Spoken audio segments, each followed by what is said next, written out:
আজকে থেকে শুরু হলো ওই যে আমাদের বাড়ির কাঠের কাজ, কারণ আমাদের একটা খাট তৈরি করা ছিল, তো সেই কাজটাই আর কি হচ্ছে। ওই কিছুদিন আগে তোমাদেরকে দেখিয়েছিলাম না, আমাদের কাঠ ছেঁড়াই করে আনা হয়েছিল। ওই মিস্ত্রি জেঠুই বলেছিল যে এক সপ্তাহ মতো কাঠগুলো থাকুক, তারপর আর কি কাজ শুরু হবে। তো এক সপ্তাহ পরে ওনারা এসেছেন কাজ করার জন্য।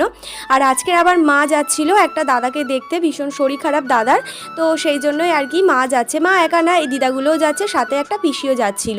তো মাকে রেডি করিয়ে দেখো টোটোতে এখন তুলেও দিলাম। তো মা তো বেরিয়ে পড়লো, আমি বাড়িতে এসে এখন বসে পড়েছি খেতে। জানো তো, মা যাবে বলে আমি এখনও খেতেই বসিনি। তো মা চলে যাওয়ার পরে খাওয়া দাওয়াটা কমপ্লিট করে নিলাম। তো তারপর আর কি দুপুরবেলাতে একটু শুয়েছিলাম, শুয়ে ফোন দেখছিলাম। তারপর কখন যে ঘুমিয়ে পড়েছে আমি নিজেই জানি না।